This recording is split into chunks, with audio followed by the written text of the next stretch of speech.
Dr. Miguna Miguna has been a Kenyan politician, a tactician in the former Prime Minister's office. He did a wonderful job in ensuring that the 2010 Constitution came into effect by marshalling the officials at the Prime Minister's office in Nairobi. During his tenure, Dr. Miguna Miguna did a lot of work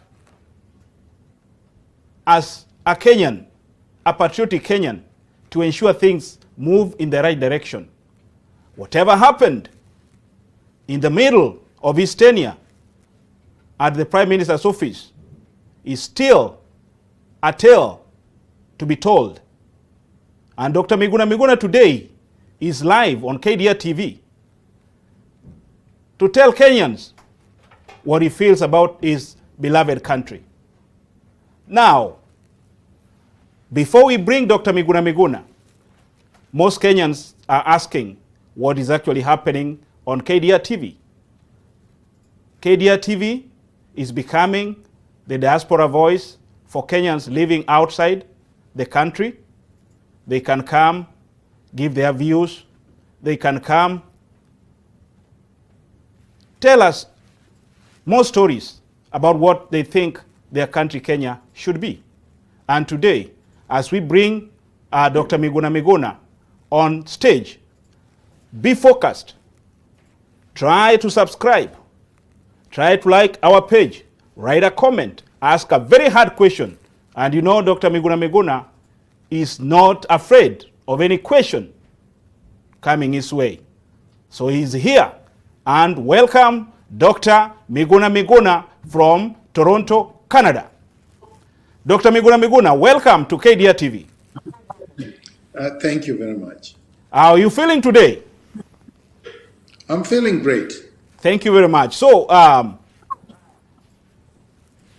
how are you and your family protecting yourself from getting infected by the COVID-19 pandemic? Well, we are, as usual, staying safe. We don't go and mingle with others in public. We are keeping our distance as recommended by the health authorities. We wear masks in public, and we sanitize. So that's the way that we are keeping ourselves safe. So far, so good. Thank you very much. So is your local government protecting its citizens from getting infected with coronavirus? And if so, give a brief description on their preparedness and how they are handling the people who are infected. Well, Kibwatu, you know that the Canadian government and Canadian society in general is way ahead of the global mechanisms of controlling this pandemic.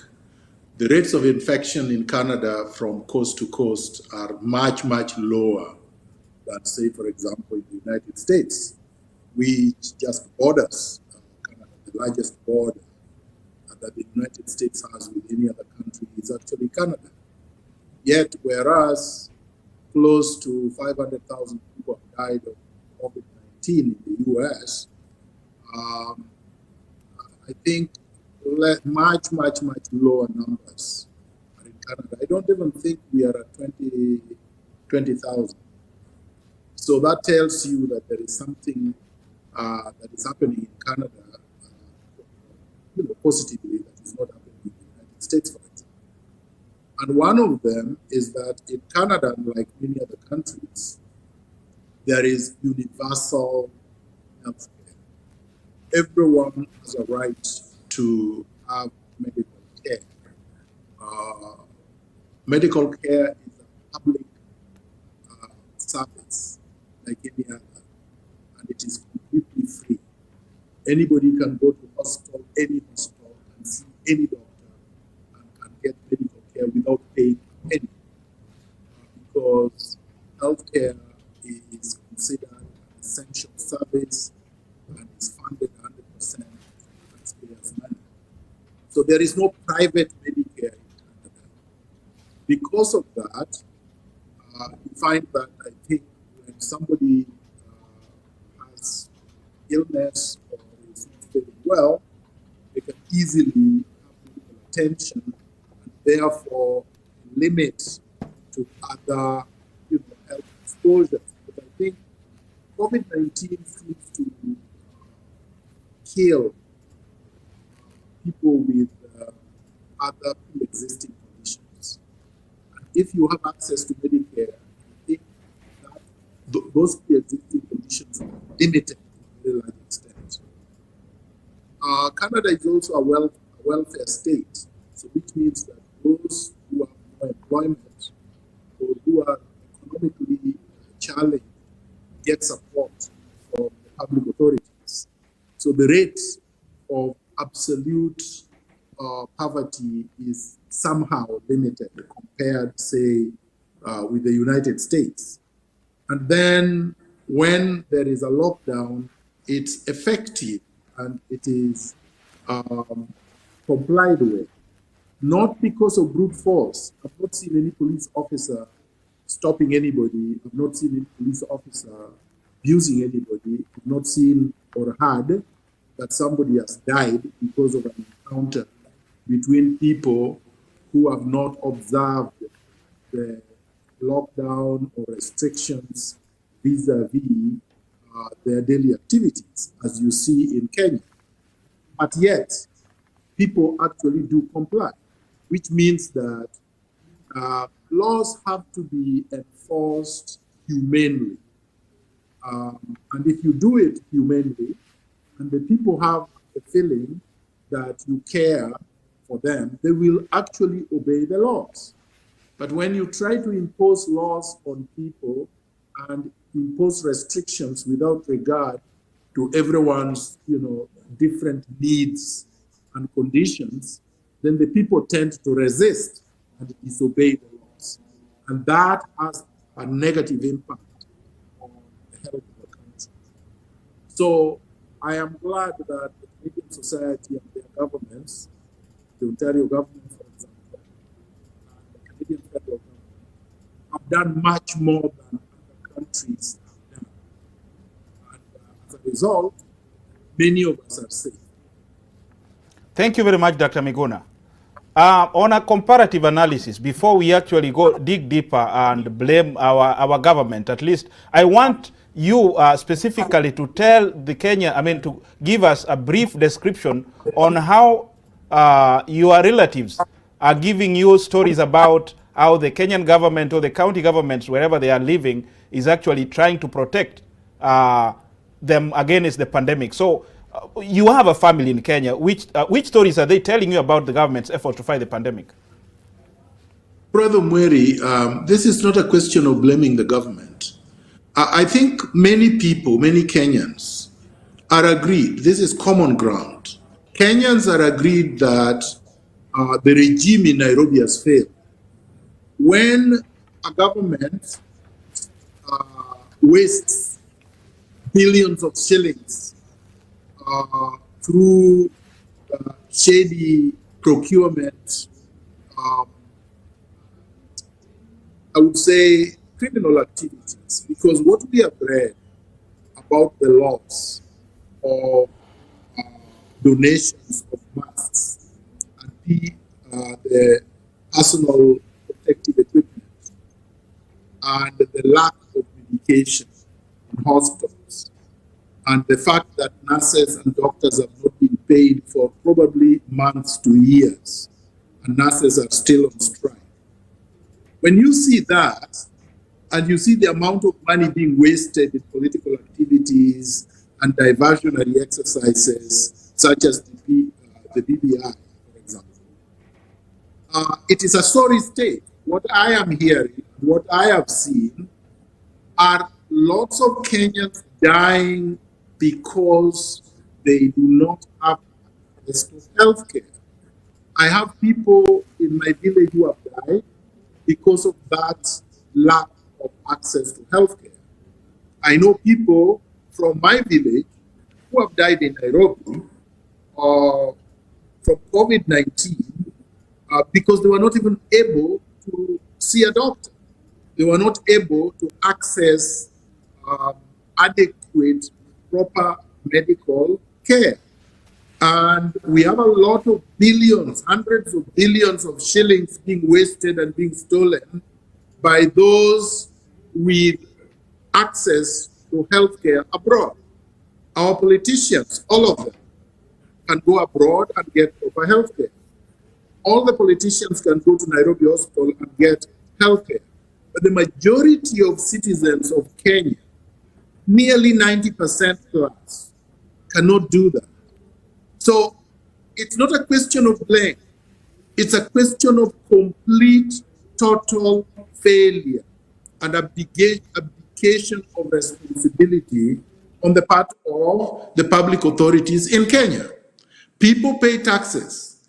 Kenyans pay more taxes than the average citizen all over the world. But whereas in Canada here, we get free Medicare, the people in Kenya don't get that. In fact, the other day, I read that even the NHIF card will not cover you if you have COVID-19. So what does that tell the citizen? It tells the citizen that they are on their own.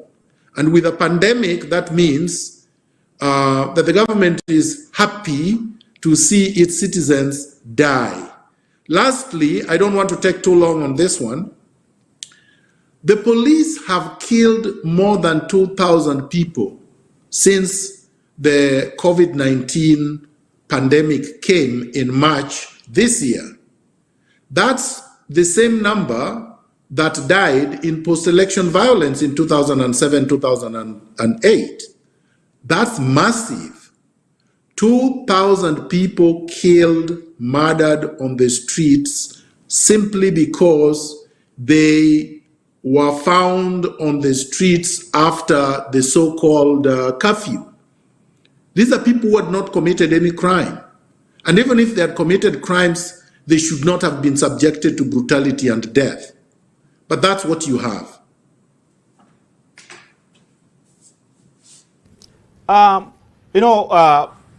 It's really pathetic when we hear about really citizens who have paid, who have contributed through NHIF, and when they go to the hospital, they are left actually again to fend for themselves, sell their cows or chicken to ensure that they get treated. It's pathetic. But in one way or the other, do you think, or do you believe that the government is actually doing any effort to ensure its citizens are safe? Let's take, for example, the KEMSA scandal. Up to now, we've not actually had any proper investigations done to ensure that the culprits are actually brought to book. So do you think that the government in any way is trying its level best to ensure things are actually good for its citizens, or it's just it's playing games with its citizens? The government is complicit in the crime against Kenyans. The Ministry of Health received donations from World Health Organization, received donations from MA, received donations from many other countries, and instead of using the donations to take care of its citizens, they sold what had been donated to Kenyans at inflated prices. And some of the things that were donated were exported to other countries. And this was being done by public officers, government officials, from the minister going down, from actually the president going down, because the president's daughter and other relatives are involved in COVID-19 so-called KEMSA billionaire scandal. David Murade's company is one of the beneficiaries of this scandal. Mr. Ngatia, who is a friend and business associate of the president, is involved in this scandal. And there are many others, like Junet Mohammed and Iswanga and others who got money from this scandal.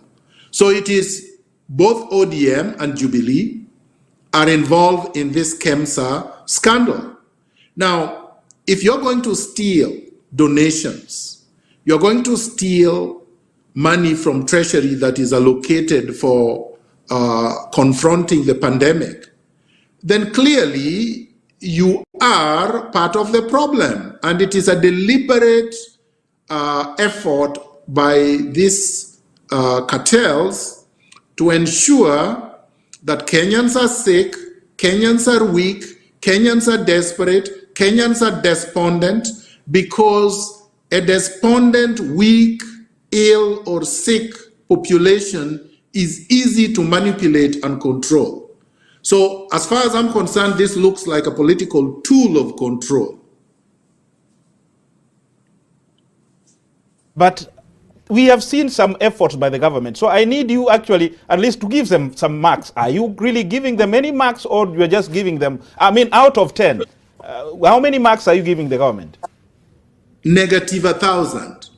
My goodness, that is because too much, my friend, okay, so let me ask you. Yes.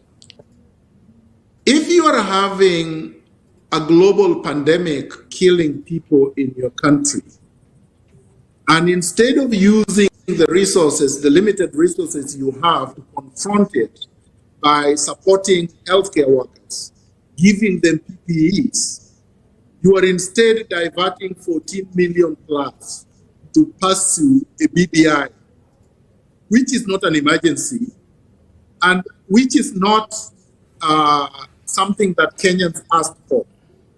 So why would I give you marks when you do that? Secondly, when you refuse to implement the Constitution, we passed the Constitution in 2010 by 65% of the Kenyan population. The Constitution is very heavy on accountability, transparency, public participation, and democratic practices. When you fail and refuse to implement that Constitution and does everything to subvert it, that is inimical to the interest of the people. So why would I give you credit? Why would I say you are doing something good when you're not doing something good? When you undermine the judiciary, which is the third arm of government and the only arm of government that can deliberate on disputes between the citizens and their governors. And the judiciary issues court orders against egregious abuses and subversions by the government or its officials. And the government officials refuse to obey those court orders and say court orders mean nothing. It's not worth the piece of paper they are printed on. Why would we give you credit when you have demonstrated that you are completely ungoverned and ungovernable? So there is no credit I can give the so-called government of Kenya. This is an illegitimate government. This is an unaccountable government. This is a tyrannical government. This is a government that does not comply with the tenets of democracy and the rule of law.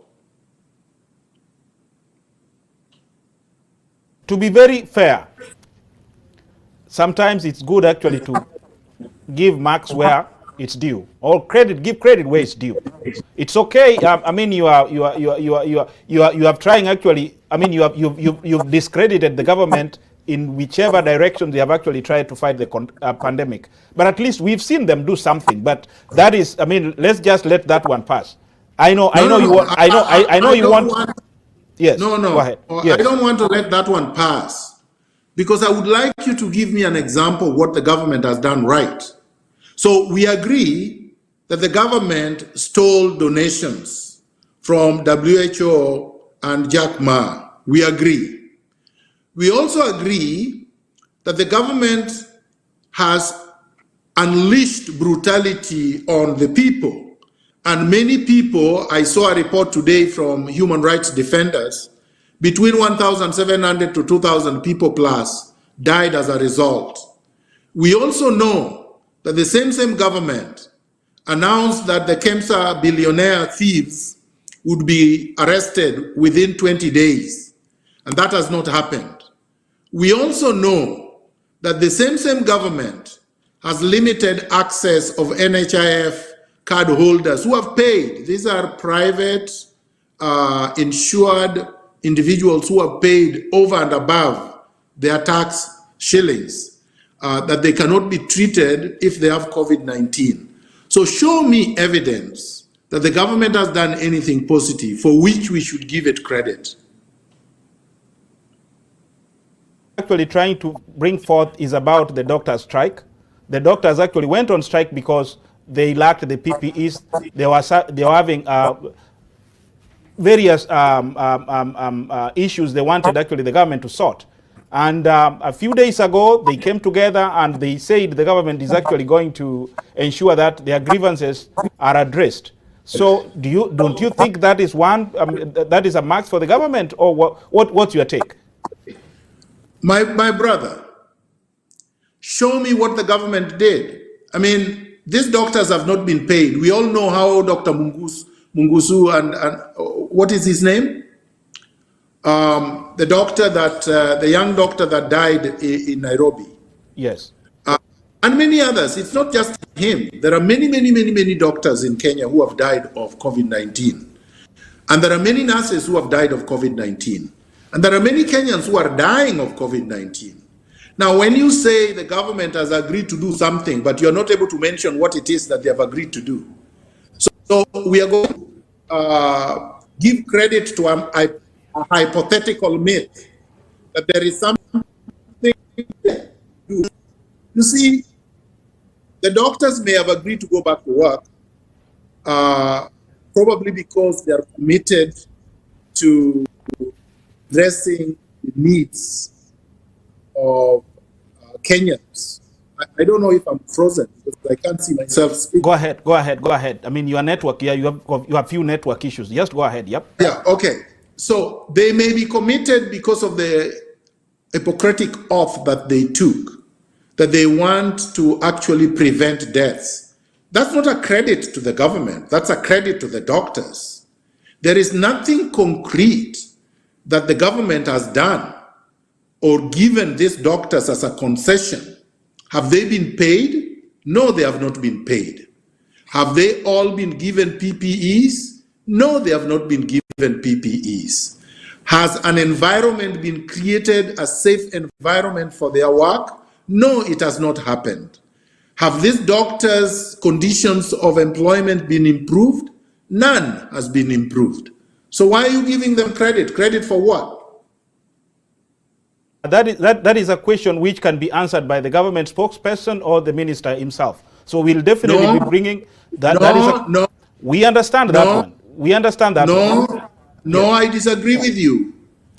If the government cannot answer for itself, the people have to answer. You see, in a democracy, the people own the government. This is a government of the people, by the people, for the people. That's what a democracy is. And in a democracy, it is the people who must pass judgment over government. If a government fails to deliver services, it's the people who must say, we have determined this government has failed. The government spokesman praises the employer. It is the people, which is the ultimate employer of the government, that have to say, that includes me. So when you see me here, for example, why am I speaking with you from Toronto and not from Nairobi? Because the government has disobeyed laws and disobeyed court orders and forced me out of Kenya. If I praise that government, there is something wrong with me. Because a government that has violated your rights, you cannot praise. Why would you want me to praise somebody who has abused my rights, has violated them? You see, even beginning with that, then when you go to the issue of the health workers, then you have to ask yourself the question, why are nurses on strike? Doctors can't work without nurses. And if the nurses are still on strike and the government has not done anything to meet their demands, then this government stands condemned. That's my point. We'll delve deeper into that conversation maybe later. Today, let's continue focusing on a few key areas here. Our viewers want to hear from you. Let's now continue with the conversation. So, as an African immigrant living in Canada, we understand why you're actually living in Canada.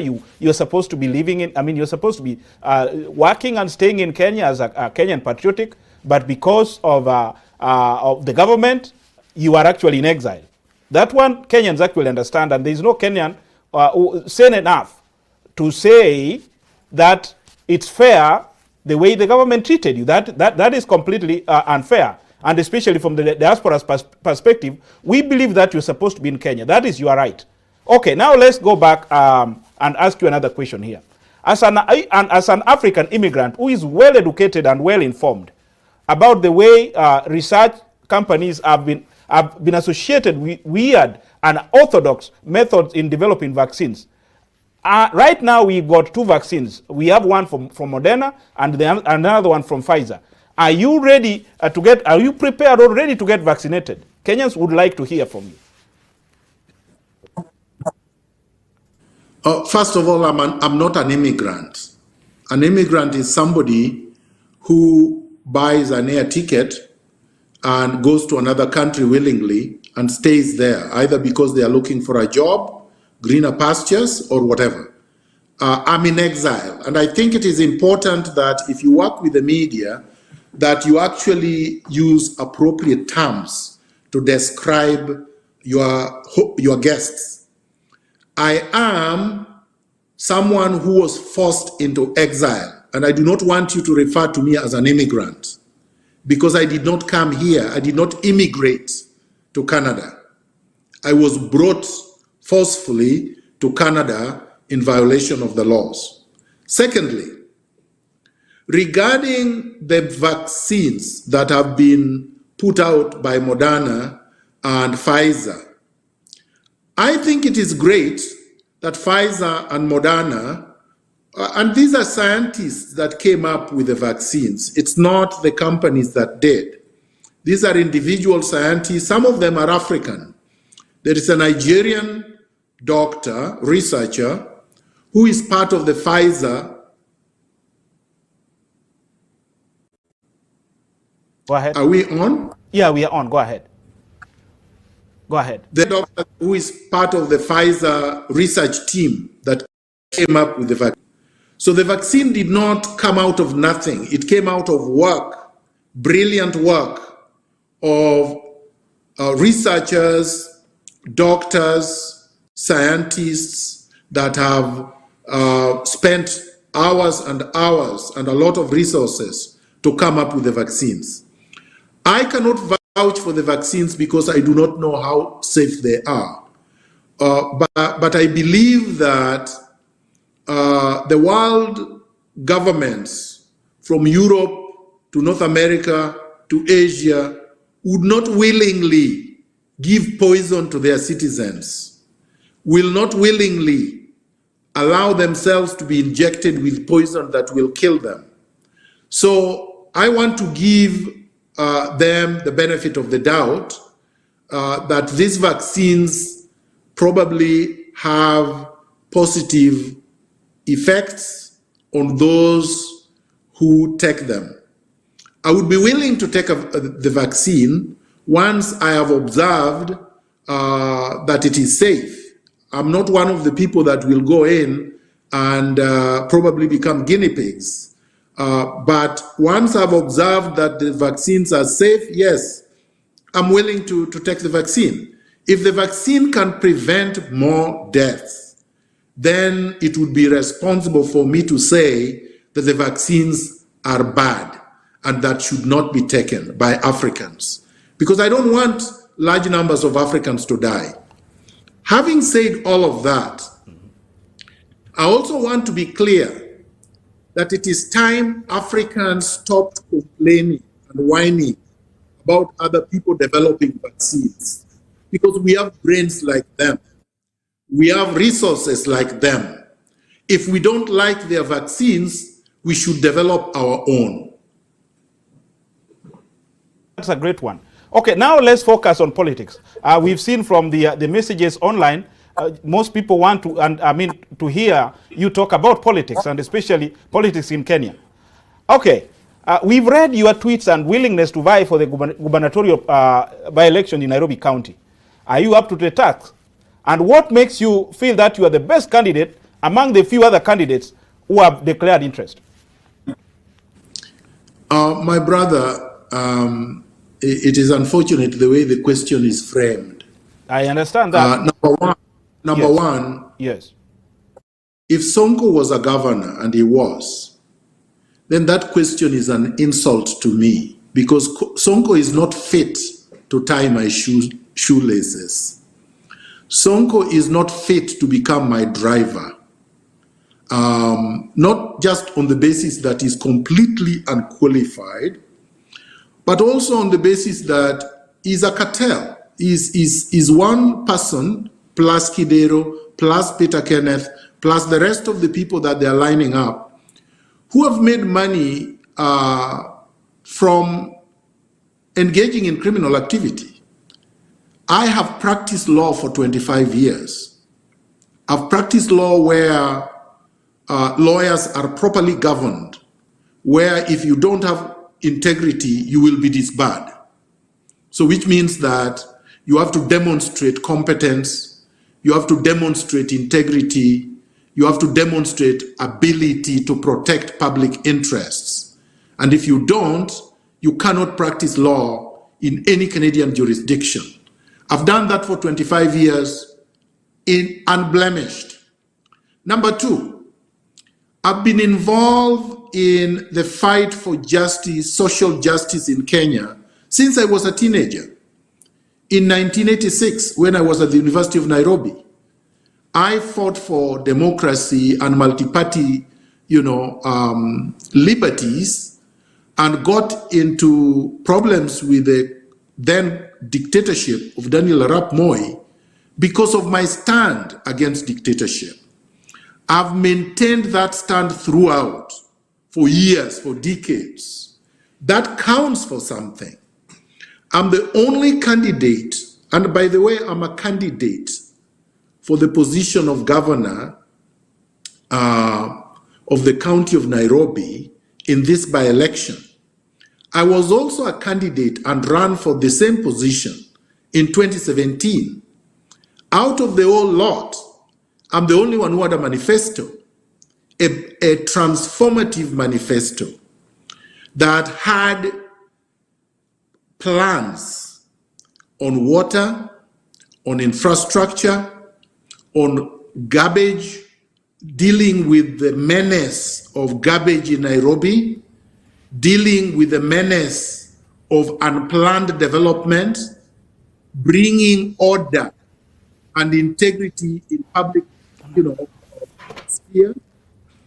I had transformative plans of bringing subway system in Nairobi so that the citizens of Nairobi would not be reduced to wild animals struggling with vehicles on the streets. Very dangerous. It's very dangerous to live in Nairobi. Nairobi residents do not have a public transit system. A matatu system is not a public transit system. You know how disorganized and dangerous the matatu, the whole menace of matatu is in Nairobi. You know how bad slums are in Nairobi. I had plans of eradicating slums in Nairobi. I had plans of job creation in Nairobi. And by the way, the moment you eliminate graft in public office, you have more than enough money to be able to do all of these things that I'm talking about. So you need a leader who, number one, has a vision The vision has to be a vision for the transformation of the lives of the citizens. Number two, the leader has to be committed to transforming the socio-economic and political welfare of the people. The people have to feel this is their government. It is a government that they elected and a government that only answers to them, not to some godfathers in boardrooms or in parties. The people are the employer of the governor, not political parties, not Jubilee, not ODM, not their leaders. Number three, a leader has to be competent. A leader has to understand public policy. A leader has to be able to conceptualize public policy. A leader has to be able to implement public policy for the benefit of the people. Number four, I don't know if you're hearing me. I'm hearing you very well. Are you hearing? Yes. Number four, a leader has to have practical, pragmatic deliverables, plans that are capable of being implemented. And in my manifesto, I unveiled them. They were concrete, they were well thought out, and they were pragmatic. That's what a leader needs. And at the end of it, I've said this many times, the software of leadership is integrity, without which a leader is just a wild animal.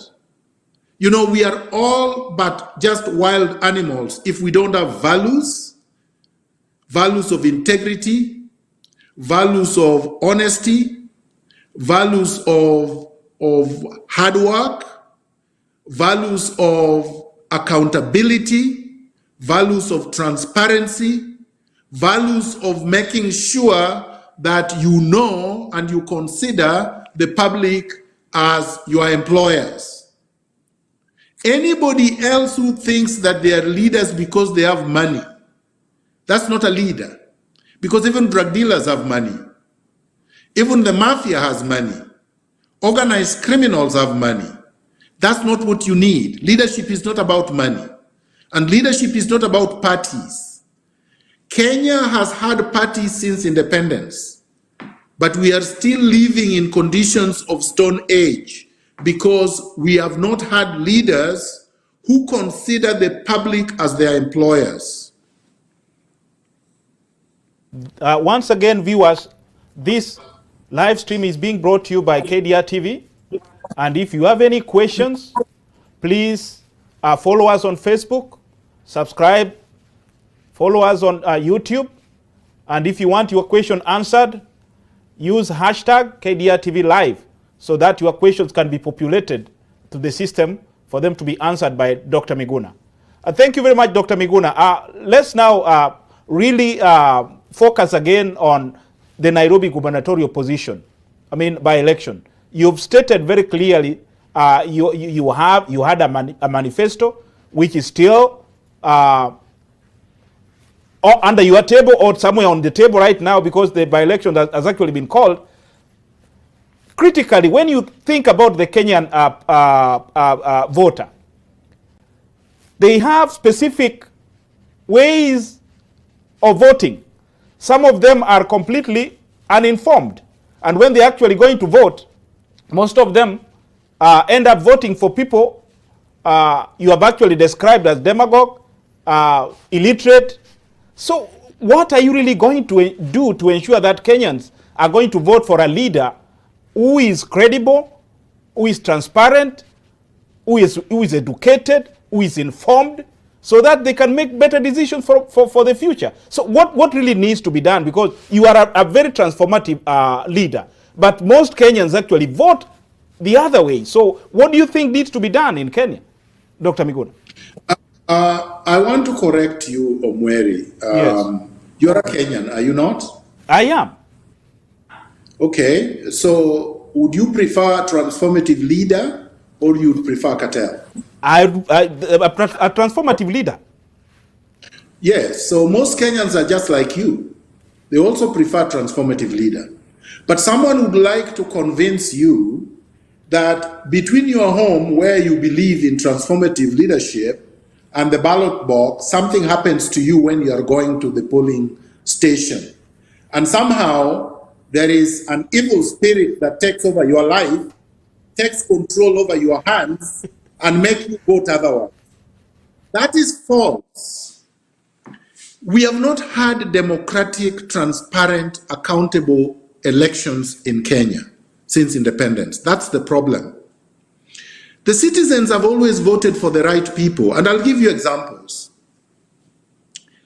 When JM was first elected a member of parliament, Kanu banned him from running, and he was voted in without having campaigned. Those were Kenyans voting. When the elections of 1963 happened, and KADU and other parties were supported by the colonialists, Kenyans voted for people who some of them were in jail and some of them did not have money in Kanu. Those ones were Kenyans voting. They didn't vote for the cartels, they didn't vote for whatever. In 1969, when Oginga Odinga disagreed with Jomo Kenyatta because Jomo Kenyatta had become a thief and a land grabber, in the mini election, many Kenyans voted for KPU and they did not vote for Kanu. But Kenyatta announced Kanu having won. That was not Kenyans voting. That was electoral fraud. When Kenyans voted in 2002, they voted against Kanu, which was in power, and Moi for many years, and who are bribing them and beating people up and doing all manner of things. Those weren't Kenyans voting.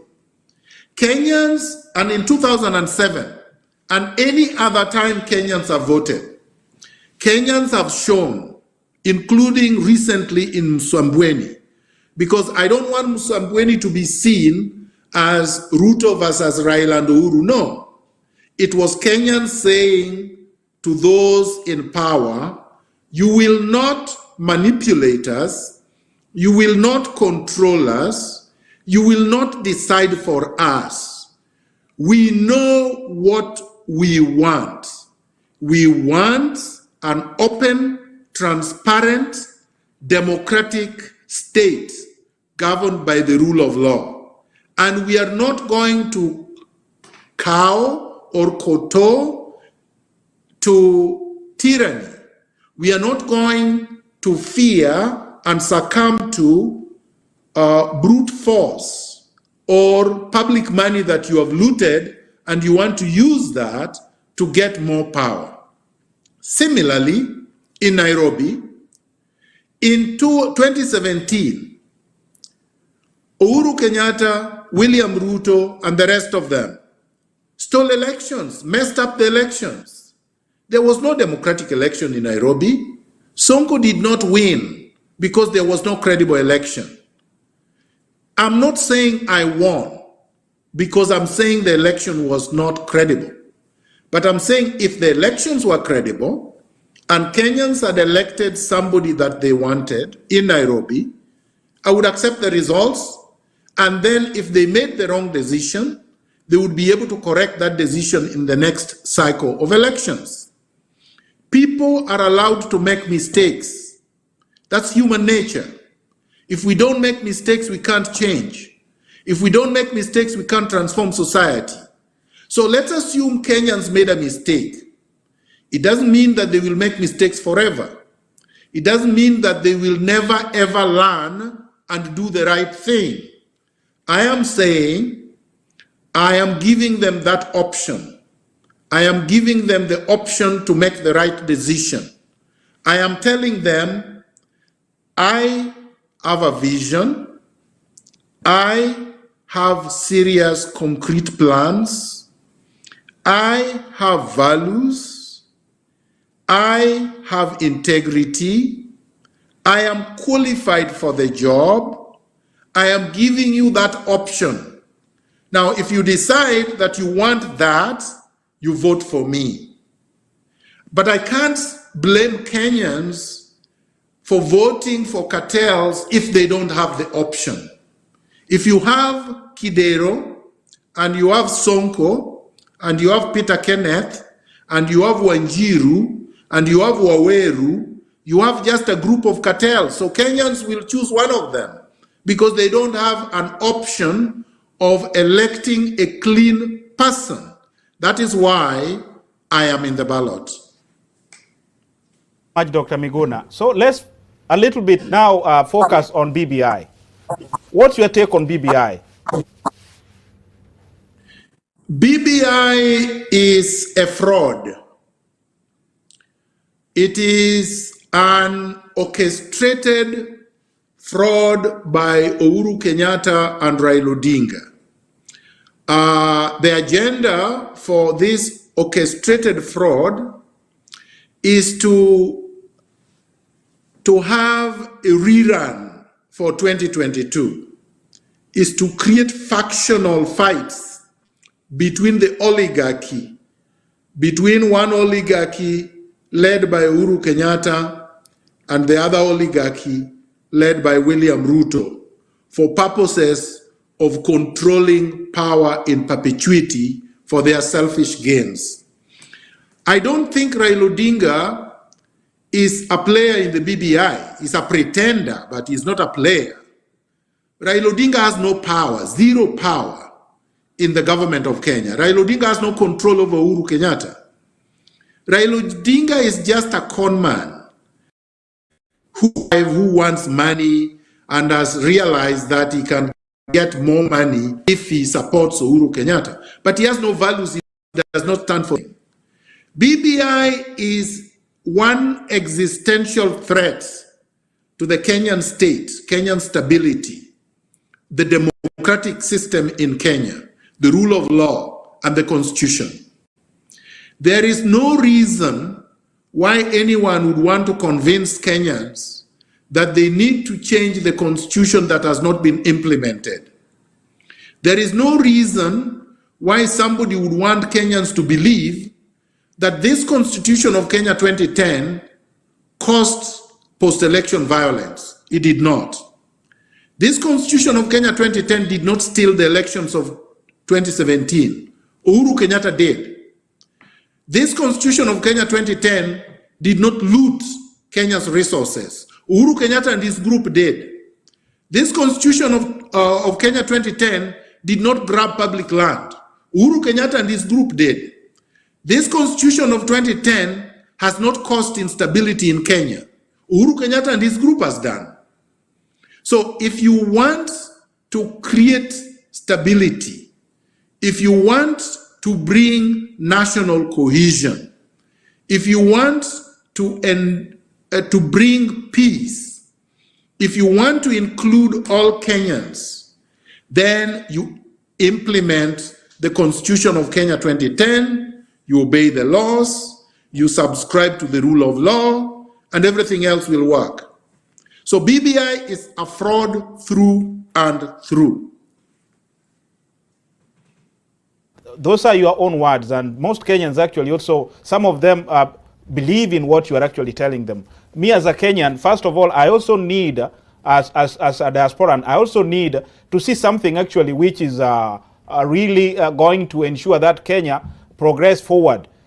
From your own words, you have actually described the president, the prime minister. Those are your own words actually. Those are not the beliefs or what we are actually propagating as KDR TV. But you are at liberty to say whatever you want actually to say. As a Kenyan, first of all, Dr. Miguna, I'm also at pains to ensure that our country actually moves forward.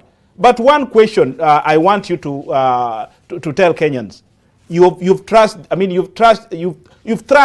the BBI. But one question is, do you think that there is some good information in that particular document, or the whole document is just trash? First of all, Omweri, before you get to the document, ask yourself a simple question, because I think it would be disingenuous to start with a document. Start from the beginning. How did the idea come? In February, well, let's go to February 2018. we were resisting institutional electoral theft that Uhuru Kenyatta wanted to put in Kenya as the default for elections. We were resisting all the companies and organizations and institutions and people that were part of that electoral fraud in 2018. All right? So there was economic boycott of companies that were part of that electoral fraud. We were also resisting police brutality. We were saying that the assassination of Chris Musando, Baby Pendo, and others were outrageous, and that those who perpetrated those crimes should be brought to book. That's what we were saying. How did BBI solve those problems? It didn't. Musando is still dead. Those who killed Musando are the ones that are with Raila talking about BBI. We have not talked about Baby Pendo. We have not talked about the electoral fraud of 2017. We have not brought Uhuru and those who perpetrated that fraud to account. We have not done anything about the other reports that Kenyans have worked and paid for, like the Waki report, the Kriegler report, the TJRC report, the Ndungu land report. If you are able to implement all these reports, plus the Auditor General's report, Ouko, the former Auditor General, released more than 7 very, very fundamental annual reports on the entire Kenyan state, that if you were to implement, you would eradicate corruption in Kenya. If you did that, we will not be talking about BBI. BBI is nothing but just another report, but now a choreographed one. A report that has been concocted by hand-picked individuals who are not known, who had no authority from the population. Nobody came to me to ask me if I wanted a BBI. Nobody came to you, Omweri, and asked you if you wanted a BBI. Nobody went to Kenyans and asked them if they wanted a BBI. So why would we leave our constitution, the one we brought, after 20, 30 years of struggle, and give it up in exchange for some contrived, fraudulent document cooked up by hand-picked individuals appointed by Raila and Uhuru? Why would we do that? Uhuru wants to protect power he got illegitimately. But what is Raila protecting? Raila is the one whose election was stolen. Raila is the one whose supporters were killed. What has he done about his supporters? Has he gotten justice for his supporters? Who has been jailed that killed his supporters? How many of his supporters have gotten compensation? None. So why would we support this thing? This thing is not for us. This thing is for Uhuru Kenyatta, and Raila Odinga is just a conman, pure and simple. Thank you, Dr. Miguna. We have a question. I believe you can read that particular question from Adan Osman Mohammed. Dr. Miguna, do you think the same government that forcefully exile you will respect the will of Nairobi, and in case you win the by-election and allow you back? Well, that's not the point. Number one, if it was up to the government, I will not be speaking with you. But I'm speaking with you.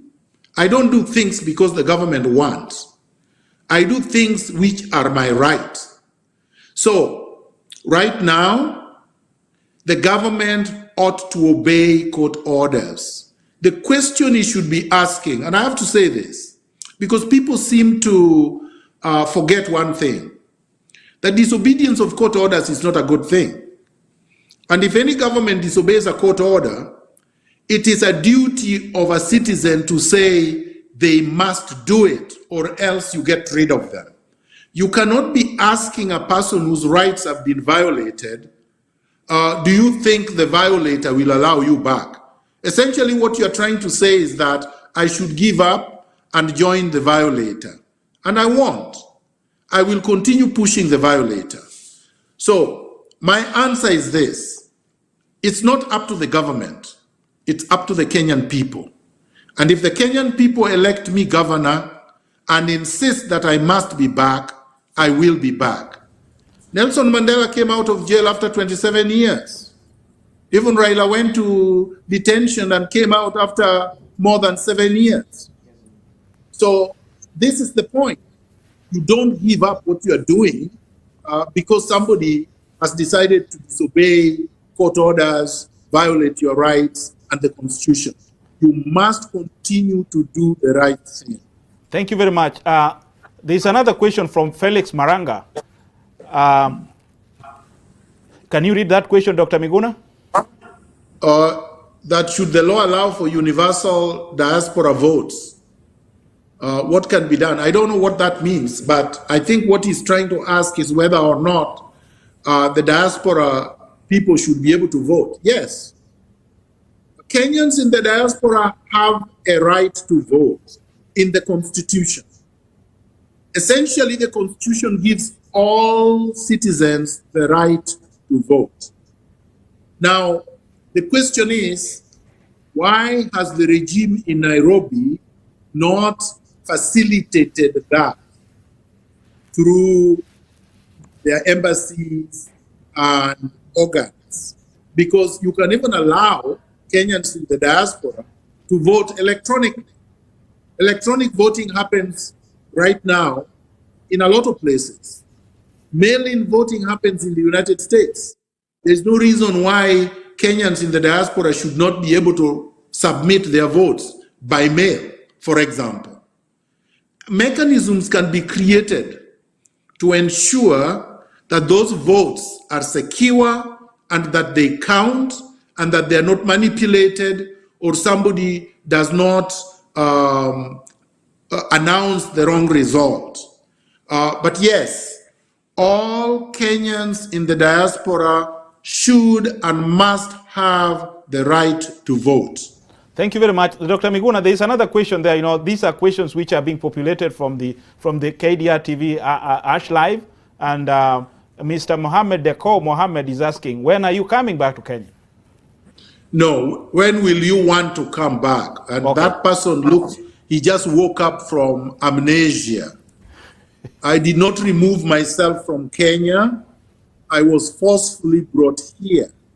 I have made 3 attempts to go back to Kenya, and I have been blocked from getting to Kenya. So when you ask, when will you want to come back, implies I don't want to come to Kenya, which makes a whole, which is a problem to me, because that person just woke up from a very long amnesia. Okay, another one there. It's almost the same question like the first one. We are ready and eagerly waiting for him. Okay, so you don't have to be in Kenya to campaign. You see, I've told them many times, the Dalai Lama is the president of Tibet outside Tibet. He's not in Tibet. Nelson Mandela was effectively elected president in jail because when he came out, there was just the transition. Kapondi may not be a very good example, but he was elected when he was in jail as the MP for Mount Elgon in 2007.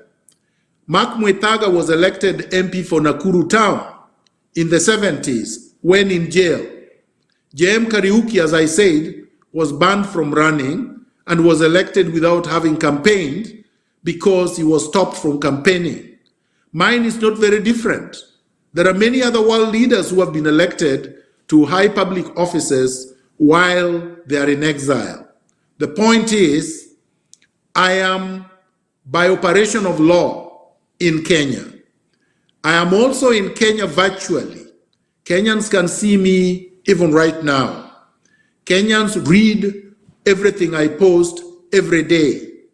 If I am interviewed by Kenyan media, they can listen and see me, listen to me and see me virtually. Kenyans have to stop this pretense that you vote because you see someone physically. A lot of these people talking about when are you coming back to campaign have voted for Uhuru Kenyatta without having met Uhuru Kenyatta. They have voted for Raila Odinga without having met Raila Odinga. Some of them are supporting William Ruto right now and they don't know William Ruto. And they will never meet William Ruto. So they have to get off their high horses and learn that you support a cause because it is just, because it is the right thing to do, because it serves your interest to do so. It is in our best interest to have the best leaders that we can get and to transform the country called Kenya for the benefit of everyone and posterity. And so it shouldn't matter where Miguna is. As long as Miguna can contest and you are able to vote for him, do so even if he's not allowed to come to Kenya to campaign physically. Thank you very much, Dr. Miguna. We have hundreds of questions, but we'll definitely have to answer a few. Viewers, we promise that we'll be bringing Dr. Miguna back on live.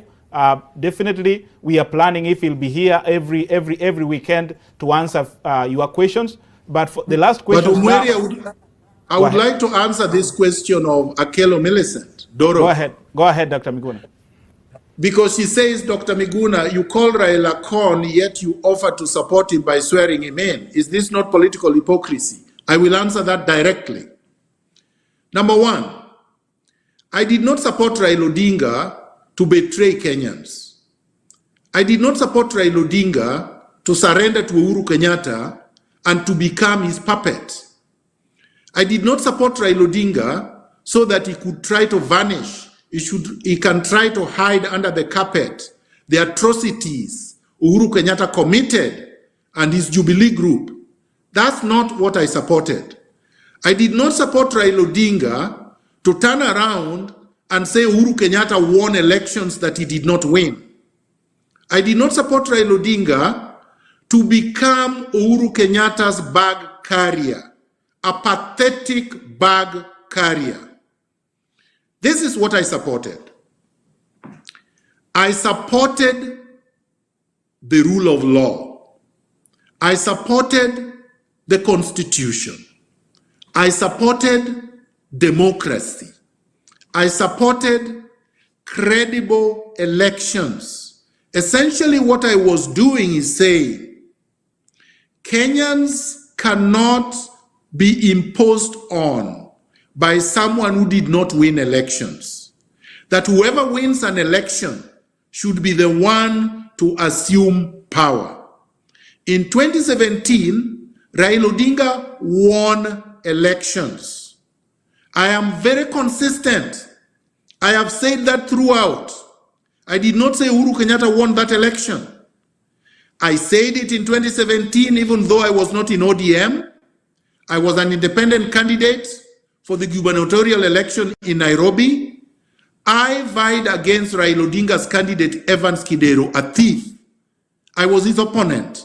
I did not support Raila Odinga in 2017 election because I was an independent candidate. But he won the presidential election in Kenya. And once I realized he won credibly. The majority of Kenyan voters voted for him. It would have been wrong for me to say I am not going to support a person who had won. And I would support somebody who had, even if that person was my candidate. If my candidate loses an election, I will not support them. Uhuru Kenyatta did not win the 2017 election. Therefore, I opposed Uhuru Kenyatta's imposition of himself in power. What did Raila Odinga do? He betrayed me. I formed the National Resistance Movement to ensure that the rightful owner, the winner of the election, takes power. I was committed to it. Thank you very much. Do? Yep. He turned around, betrayed me to Uhuru Kenyatta. So he's the hypocrite, not me, because I've remained consistent and I will not change. Thank you, Dr. Miguna. We told you we have hundreds. We have hundreds of questions actually. First of all, we would like our viewers to follow KDR TV so that Dr. Miguna can answer those questions. It doesn't mean that if he doesn't answer them today, he will not answer them next week or the week thereafter. So the best option is just write your questions, send them, follow KDR TV live so that Dr. Miguna will get a chance to answer most of your questions. So Dr. Miguna, wow, it's a very hard one. Look at that silly question. That is it Tangatanga? What is Tangatanga? First of all, this person is like he just woke up from a very bad dream. What is Tangatanga? And how can somebody ask me that question if you have listened to me throughout? You understand? Like, I am saying, I do not support Jubilee, I do not support this BBI nonsense, and I do not support ODM. I do not support anybody who subscribes to cartelism. I don't support thieves.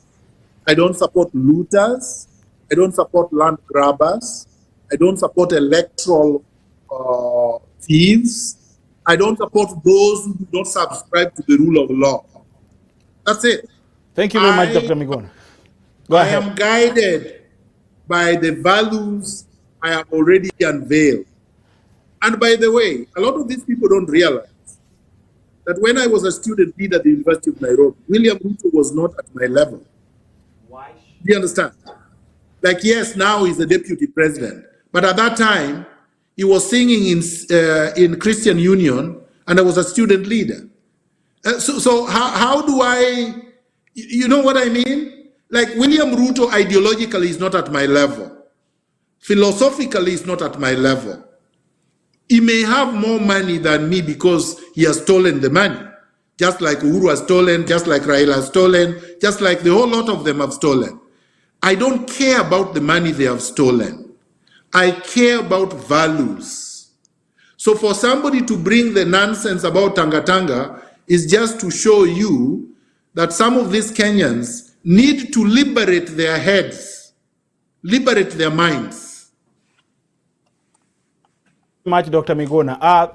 Felix Maranga is saying that Miguna's victory will open a great avenue for diaspora candidate for the public office. Okay, Dr. Miguna, as we are closing up the interview, the conversation, we would like you to tell Kenyans if you'll be willing and ready to work with President Uhuru Kenyatta if you win or if you become the governor of Nairobi. Omweri, the governor of Nairobi does not work for Uhuru Kenyatta. The governor of Nairobi works for the people of Nairobi, the residents of Nairobi. Not just the citizens, the residents, all the residents of Nairobi that pay taxes, that live in Nairobi. That would be my main focus. There is nothing I have to do with Uhuru Kenyatta. Okay, let me reframe my question, Dr. Miguna. Are you ready to work with State House and mend fences with the Kenyan government if you become the governor of Nairobi? Mend fences? Mend what fences? They offer an olive branch for reconciliation with the president and his government. That's the question. I think that's a silly question. The president disobeyed court orders. The president disobeyed, subverted the constitution. The president violated my rights. So it's not up to me to give the president an olive branch. The president must first of all bring himself within compliance with the law. So if the president say, for example, and by the way, I don't want to call him the president. I think he's the Jubilee president. If the Jubilee president says, I'm going to obey all the laws, I'm going to comply with the provisions of the Constitution, I'm going to respect your human rights and the human rights of all Kenyans, then yes, because at that time, he would have reformed. It's up to Uhuru Kenyatta to reform, not up to me to say that I am giving him an olive branch. I can't give a criminal an olive branch, an unreformed criminal. So number one, he has to reform. He has to bring himself to accountability. And if he does, and the requirements of the law are met, then I will deal with him like I deal with any other citizen, the same way I deal with you.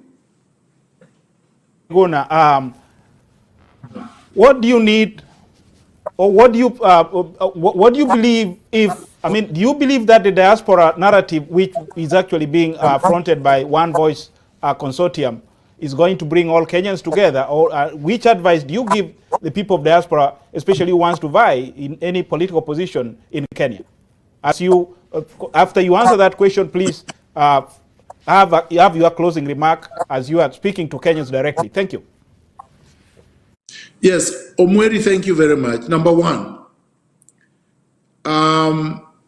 thousands and thousands of people cannot speak with one voice. Okay? So that would be undemocratic.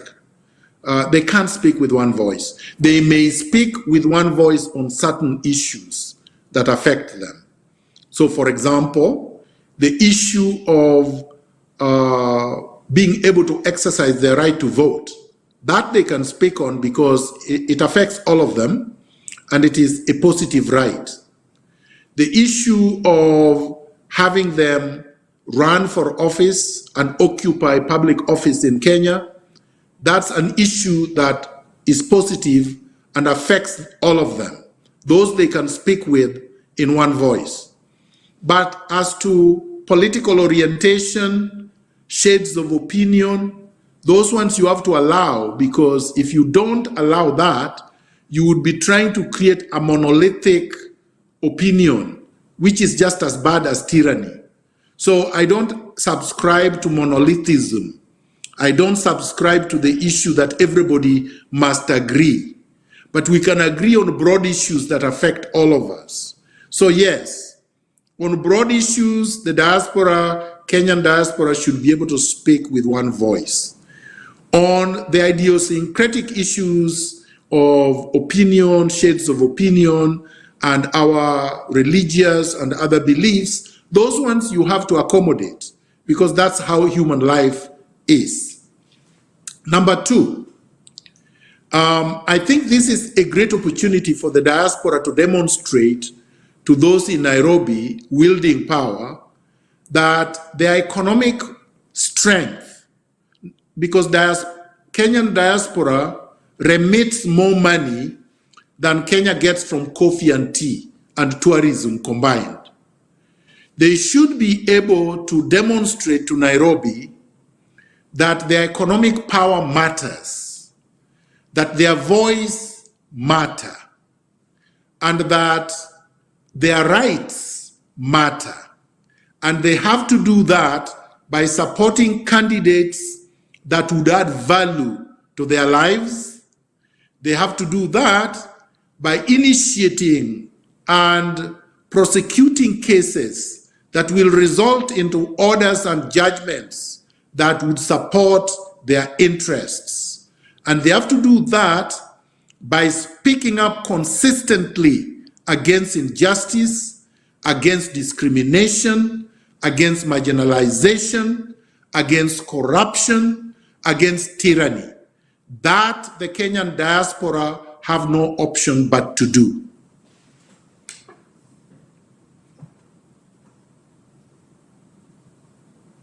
I can't hear you.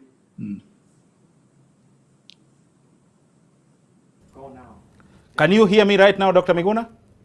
I can hear you right now. Thank you very much. Once again, thank you very much, Dr. Miguna, for having time to speak to KDR TV live. We are going to have you most of the days. We are actually inviting all Kenyans to come for a candid conversation. We want to improve our country. So Dr. Miguna is a Kenyan. Dr. Miguna is a patriotic Kenyan. We want to hear him. We want to support him. in every endeavors, because he's also a patriotic Kenyan. So anybody who is a Kenyan and wants to run for a political office in Kenya, we welcome you. Even if you are from the government, wherever you are staying, wherever you are living, if you are, especially people who are living outside of Kenya, that is the diaspora nation, please come forward. Let's have a conversation. Let's improve Kenya. So Dr. Miguna, what do you tell the people of Nairobi who are willing to vote for you? That is your final closing remarks as we are waiting for another session from KDR TV. We are actually going to have a session for mental health where we are bringing some experts to speak about mental health and domestic abuse. Dr. Miguna, the Nairobians are listening to you keenly. Give your closing remark as you are telling them what you want to offer them. Go ahead, Dr. Miguna. So first of all, I want to say to all Kenyans, not just Nairobians, but all Kenyans, but particularly those who live in Nairobi, power belongs to the people. Power is in your hands. Your vote is your power. Nobody owns you. Nobody owns your vote. Nobody owns your life and your right to decide who will govern you. This is an opportunity to take back the power that was averted in 2017. This is the time to demonstrate to the power barons in Nairobi that you will not be their slaves, you will not be their servants, you will not be controlled, manipulated, or made to vote for things that do not represent what are in your best interest. I am going to offer you vibrant, focused, visionary, transformative leadership. A leadership that is honest, that has integrity, a leadership that addresses the needs of the people. Not a leadership that answers to State House, that answers to power barons like Raila Odinga. So that's what I offer. I am independent-minded, I am focused on the needs of the people, and I would like to transform the lives of all Nairobians, regardless of race, regardless of tribe, regardless of political affiliation. Thank you. Very much, Dr. Miguna, and for viewers, don't forget to follow KDR TV for more information, for more news, for more interviews. So when you subscribe, when you follow us, you get live feeds so that you can actually know the next interview is going to be discussing about what. So Dr. Miguna, thank you very much. Let's meet next time. Bye. Thank you, and have a good day. Thank you very much.